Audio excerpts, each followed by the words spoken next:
जय माता दी समस्त को मो चैनल को स्वागत करुच्ची सांग मैंने आज मुझे आपंक सहित ओडिशार पारंपरिक पिठा चितौ पिठा रेसिपी शेयर करी। आग को चिता लगे अमावास्या आसूची आमती भी आपड़ जदि या जलखिया भाव में बनवाई चाहूबे ताहले भी बहुत सहजरे बनई पारे।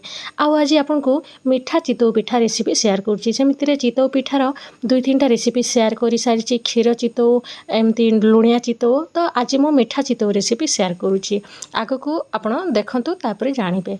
प्रथमे तो आमे गोटे कप नहीं जिबा चाउल आउ गोटे कप नहीं जिबा बिरी बिरी चाउल पूरा समान परिमाण रे नेबे ता द्वारा बहुत ही सॉफ्ट बनिबो हमर पिठाटा पूरा तुलतुलिया भाव में बनिबो। सेति पई मु एभलिया भलसे याकू बतुरे नहीं छी 3-4 घंटा पर्यंत आपण बतुरबे। जदि आपण चाहिबे राति सारा भी बतुरे पारिबे। तापर आमे गोटे ग्राइंडिंग जार नहीं जिबा भलो भाव में याकू गोड़े की जदि गोड़ी गुड़ा थिबो तापर सफा करके आमे याकू गोटे ग्राइंडिंग जार रे देई दबा आउ एथिरे देई दबा अल्प टिके लुण टिके स्वाद अनुसार मीठा को बैलेंस करने आम दबा।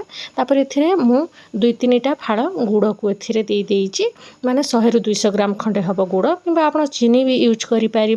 आउ या ग्राइंड कर नबा। तापर मु भूली जाइथिली 2टा गुजराती भी पकईदेवे ता द्वारा बासनाटा बहुत भल आसी थाए। तापर आम गोटे जगह को या काढ़ी नबा जो थी कि आम या भल भाव में मिक्स करिपारिबा। आउ मु इटा इंस्टेंट बनाऊँगी आपण चाहिए या 2-4 घंटा रखी भी पारिबे। आउ इंस्टाट बनवाई मुझे आपको किसी टिप्स देवी।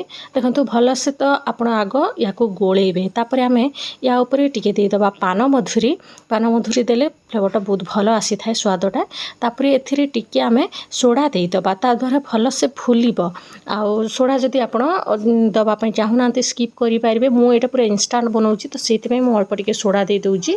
आपड़ जदि या रेस्ट दवाई टाइम थी आपन को ताहले आपण या देहरे सोडा दबा जमारू दरकार नहीं। तापर 2-3 मिनिट भाया आम भल भाव या गोलेबा। देखिपुंट तार कंसिस्टेंसीटा किभली रही बेसी मोटा नुह कि बेसी पतला नुह से भाया ही रखिए। तापर आम गोटे मोटा कढ़ईटे नहीं जावा जमतीक आम से देले पिठाटा आमर शीघ्र ताती न जीव से भाया टिके मोटा कढ़ई नहीं जावा। तापर अल्प टिके आम एथिरे घी देकी 1-2 चामच खंडे देदबा ए बेटरटा आम जो बनईके रखी बिरी चाउलर बटाटा। तापर एथिरे आम आउ किछि दबा दरकार नहीं। छोटिया घोड़णीटे घोड़ेदबा जमी कढ़ई को छोट हो आउ ता उपरे आम अल्प टिके पानी भी देदबा ता द्वारा पिठाटा धीरे धीरे होगी सीझिब। कहीं आम इंस्टाट बनाऊँ ना से जदि आपण पाखे छोट सूती कपड़ा अच्छी ताहले कपड़ा को बुड़ेकी भी चारिपटे दे पारे। आउ फ्लेम को लो ही रखिए। एवं देखिपे 2-3 मिनिट पर मु खोलिकी देखौची केते बढ़िया भाव में फुली जाइए। आउ जमारू या आम ओल्टेबानी एभलिया गोटे पटे ही ताकू सिझाई पड़ो।